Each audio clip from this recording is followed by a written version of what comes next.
Pardoned by Christie, woman pushes for change to U.S. gun laws. The handgun that K.N.B.T Allen was carrying when she was pulled over on a New Jersey highway could have sent her to prison for years if not for a pardon from Republican Gov. Christie.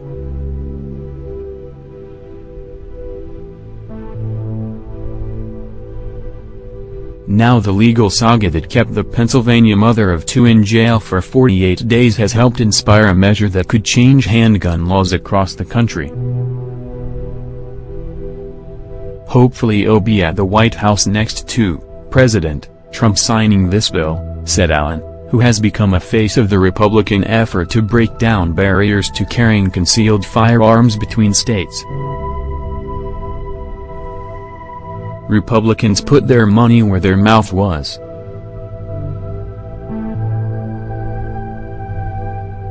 The GOP-led House passed legislation this month that would allow gun owners with a state-issued concealed carry permit to carry a handgun in any state that allows concealed weapons. The bill faces longer odds in the Senate, which didn't vote on it before leaving for the year. The measure has pit gun control advocates who say it would endanger public safety by effectively overriding states with tighter laws against gun rights activists who say it's needed to allow gun owners to travel freely without worrying about conflicting state laws. The measure is a top priority of the National Rifle Association, and attorneys general from 23 Republican states wrote a letter in support of the measure. 17 Democratic attorneys general have called on Congress to give up the effort, the first significant action on guns in Congress since mass shootings in Nevada and Texas killed more than 80 people. Even Christie, a Republican who has pardoned a number of out-of-state residents caught up in New Jersey's strict gun laws, is against the change. Christie said it's a states' rights issue that the federal government should stay out of. Allen's story, along with others who have been caught up in similar circumstances, has helped the measure get this far.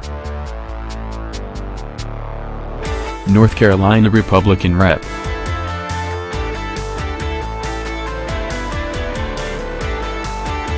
Richard Hudson, who authored the legislation, cited Allen's story as an example about why the measure is needed in a speech on the House floor.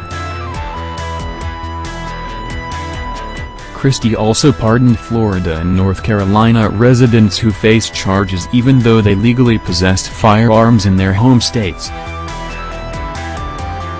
On Friday, he pardoned 3 people charged with handgun possession, including a man with permits to carry a gun in Pennsylvania and New York who was charged after he told police he had a gun following a car accident. In another case, prosecutors dropped charges against a Delaware man who had a Tennessee concealed carry permit but faced felony gun charges in his new state. Allen, a phlebotomist, was driving on the Atlantic City Expressway when she was pulled over for making an unsafe lane change in October 2013. She told the police officer that she was carrying a firearm and that she had a Pennsylvania-issued concealed carry permit. "I thought my license was just like a driver's license," she said. She spent 48 days in jail before she was admitted to a pretrial intervention program. In 2015, while gearing up for his failed presidential run, Christie interviewed her and eventually pardoned her. Allen's ordeal captured national attention from gun rights advocates and prompted her to switch from a Democrat to a Republican and vote for Trump over Hillary Clinton. She says it also turned her into an advocate for the Second Amendment, including lobbying lawmakers to pass the measure and speaking at rallies. When you see the system go wrong in the life of a real person, it becomes more compelling, said GOP New Jersey Rep. Tom MacArthur, who met with Allen and voted for the legislation. The woman did nothing wrong, and yet her family was thrown into real chaos. The legislation includes some limits.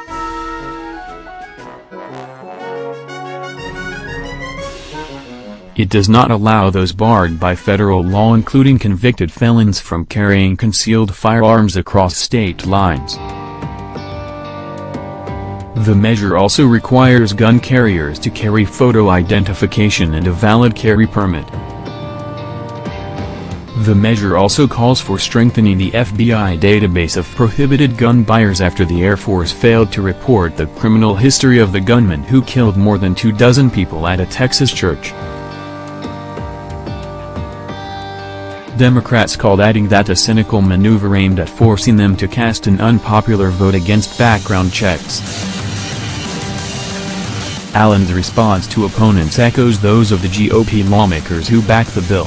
Laws aimed at keeping weapons from people intent on committing a crime are essentially futile. All I can say is I pray for them.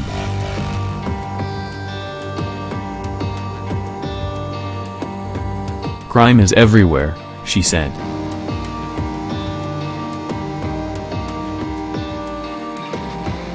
Every person that is carrying could possibly save your life. A crime could happen anywhere.